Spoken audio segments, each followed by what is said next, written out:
Hey, welcome to or back to BarbieCoProductions, and today I'm gonna be fixing up and putting this Ken on a made-to-move body. I'm pretty sure the actual character's name is Steven, and I found this picture online. As you can see, this is an older Ken doll and he has the old Ken neck peg, which means he won't go straight onto a made-to-move body with a head swap, which is what I'm going to try and fix today. I have a bunch of these Kens and I typically find them pretty easy, but I need the articulation for my stories. First, let's boil some water and take his head off.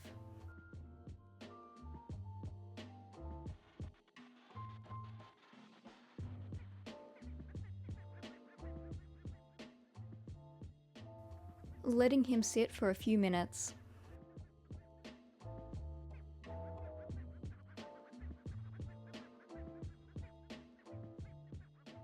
Once his head is squishy, I carefully take him out of the bag and pop his head off.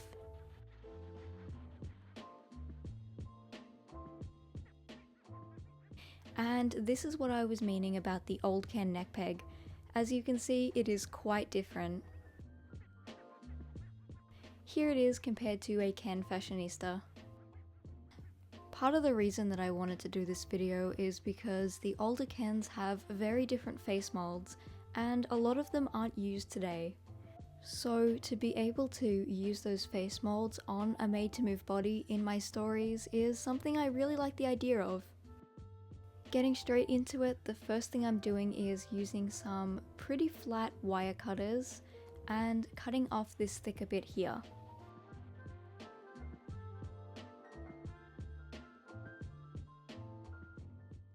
Once I've done that, I cut a line straight up to the edge of the neck and carefully try to hollow out this part in the middle.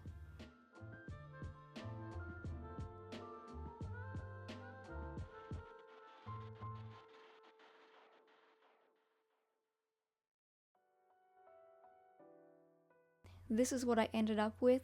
It's pretty close to the edge, and as you can see, some of the edges are quite rough. So that is where I use my Dremel. I'm just going to use this to get really close to the edge and to smooth everything out. Keep in mind, if you are trying this technique, make sure you are wearing safety glasses. This does involve little bits of plastic going everywhere. And I do also want to say I am in no way an expert at this. I am just trying this for fun to see what new creations I can make with my dolls. As you can see here, it is a bit closer to the Ken, the neck is way more hollowed out. And the next thing we need to do is cut up the side to try and match the jawline.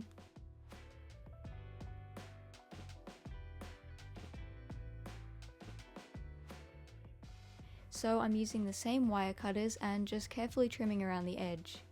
Remembering that we can always go back and take more off, but you cannot put it back on.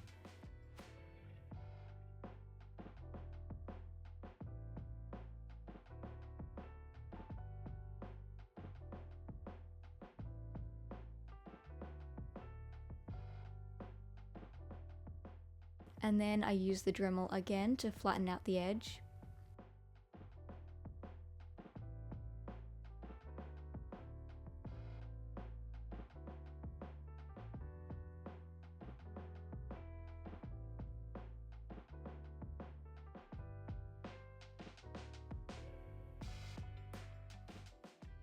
And once I've done that, this is what I end up with.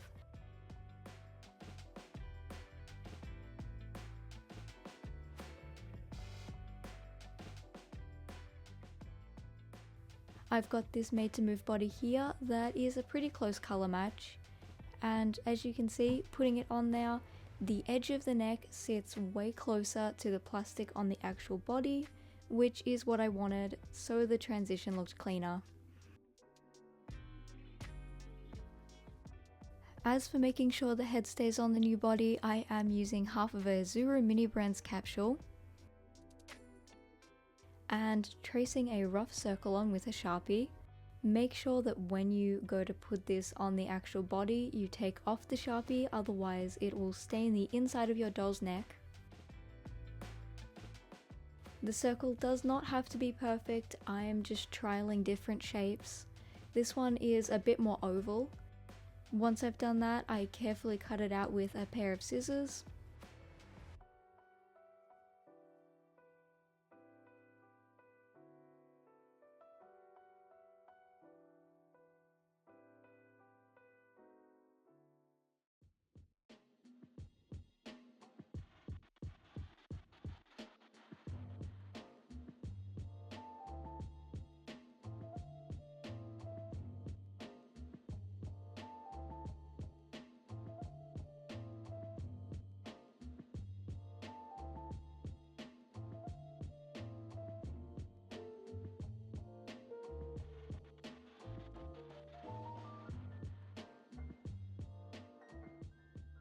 And here's the shape I ended up with.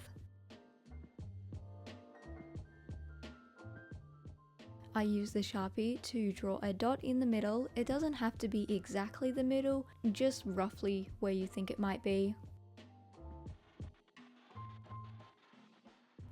Then I have this scrap piece of plywood that I'm using just so I don't damage my sets.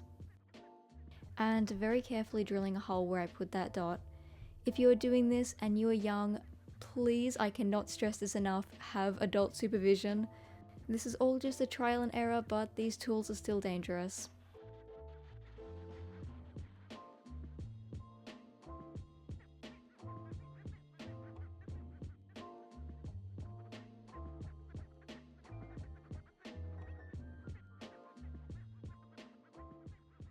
I cut off the extra plastic on the back.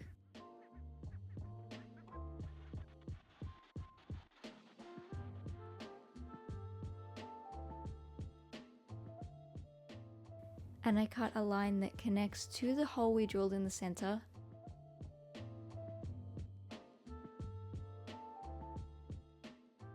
And 2 triangles on the side.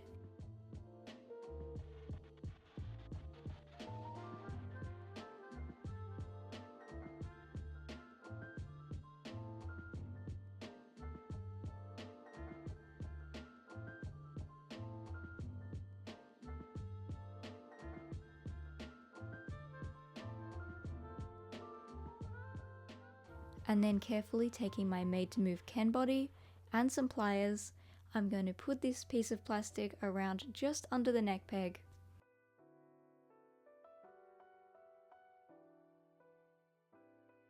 Now let's try putting his head on there.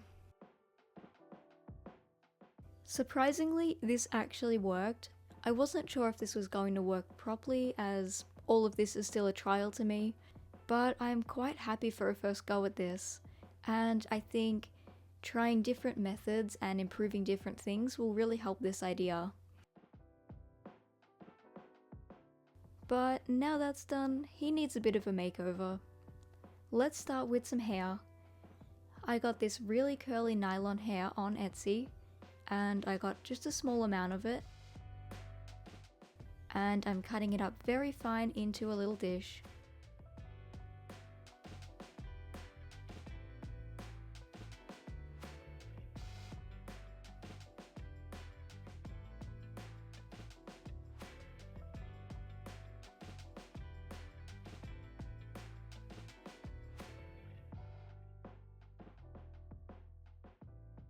And then I put some Mod Podge over his existing hair.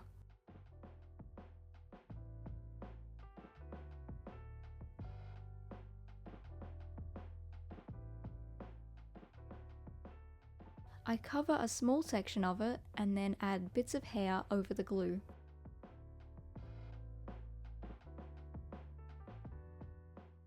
This project is a bit like working with glitter if you have ever done that before, so it can get pretty messy.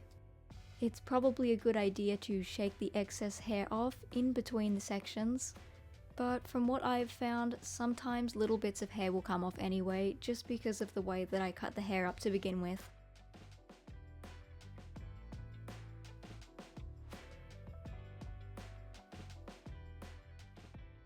Here he is with a full head of hair. I think he looks quite good.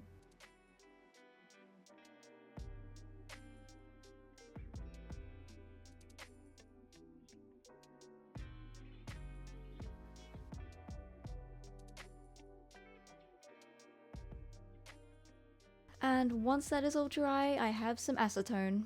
As you have probably heard me say in any of my other customizing videos, if you are under the age of 13, please ensure you have adult supervision when using acetone.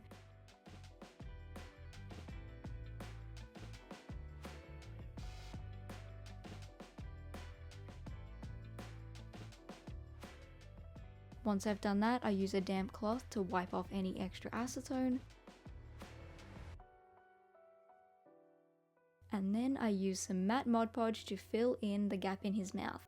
Since this doll came with an open mouth, I used the Mod Podge to give them a closed mouth look. This is something I started doing a while ago, and it has really just been an experiment since, but I find it gives quite good results after a few layers.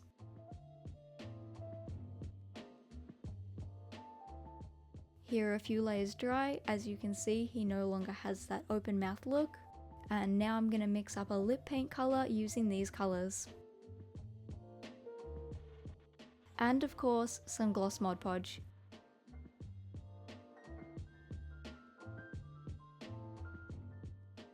Before mixing it all together. And remember, you're most likely not going to make the perfect lip colour the first time. I still have plenty of attempts off camera where I mix up a lip colour and it doesn't look quite right, so sometimes I change around the colours. For this one in particular, the colour ended up being a little bit too purple, so I had a few more attempts before I got something that I was happy with. Here he is with the lip paint all dry.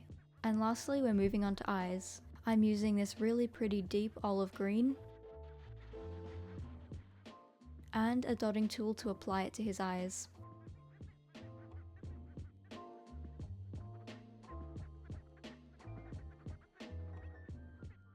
Then I use some black paint for the pupils.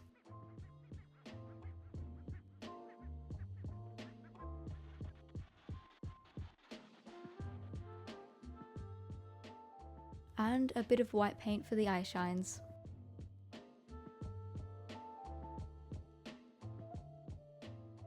Lastly, I'm using some Mod Podge to seal his eyes so the paint doesn't chip off over time.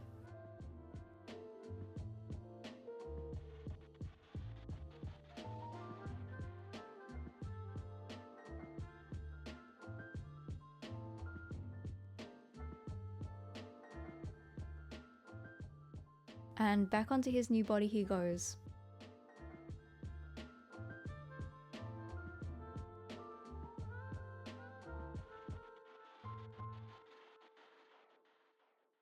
As you can see, there is something he's missing, and that is a good outfit. So let's look through some options.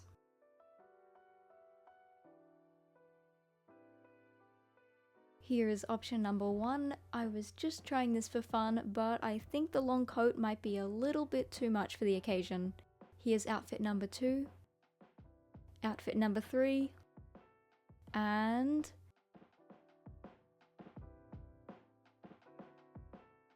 outfit number 4. And here he is with the jacket on. After adding a few accessories, I think this outfit might be the win. And obviously, he also needs some shoes.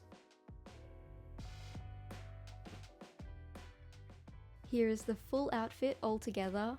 I'm really happy with this, and I think he looks quite good.